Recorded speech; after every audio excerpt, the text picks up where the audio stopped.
এবার আসছি ব্যবসা সংক্রান্ত আলোচনায়। হাত অনুযায়ী ব্যবসা, আপনার হাতের বৃহস্পতি পর্বত শুভ আছে, সেক্ষেত্রে আপনার উচ্চাশা আছে, শনি পর্বত শুভ আছে, আপনার ব্যবসায় কিন্তু খুব একটা বাধা হবে না। রবি পর্বতে কিছু ক্রস আছে, সেক্ষেত্রে আপনার হয়তো সম্মান অর্জনে বাধা হবে। কিন্তু কিছু যদি গোডাউন বা স্টক বিজনেস বা এরকম ধরনের কোনো বিজনেস করে, তাহলে কিন্তু আপনার বিজনেস হতে পারে। তবে শুক্রস্থানে কিছু জাল থাকার জন্য আমি আপনাকে বলবো একটু সতর্ক হয়ে চলতে হবে, একটু পরিশ্রমটা বেশি করতে হবে।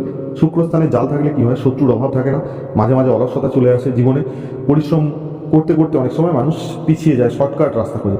ব্যবসায় শর্টকাট রাস্তা খোঁজা মানে রিস্ক হতে পারে। আপনি হয়তো ভাবলেন যে এরকম যদি কোনো ব্যবসা করেন যাতে হয়তো রিস্ক নিতে হলো, বেশি করে মাল স্টক করা বা গোডাউনিং করা, বা যদি স্টক বিজনেস করেন আলু জাতীয় দ্রব্য এই জাতীয় বা পচনশীল যে দ্রব্যগুলো হয় সেগুলো স্টক করে হয়তো আপনি ক্ষতিগ্রস্ত হতে পারেন। তাই আমি আপনাকে বলবো, ব্যবসা করলে অবশ্যই আপনার যার হাতে শুক্রস্থান শুভ আছে, আপনার পরিবারের বা আপনার বন্ধু বান্ধব, তাদের পরামর্শ নিয়ে কিন্তু আপনি ব্যবসা করুন।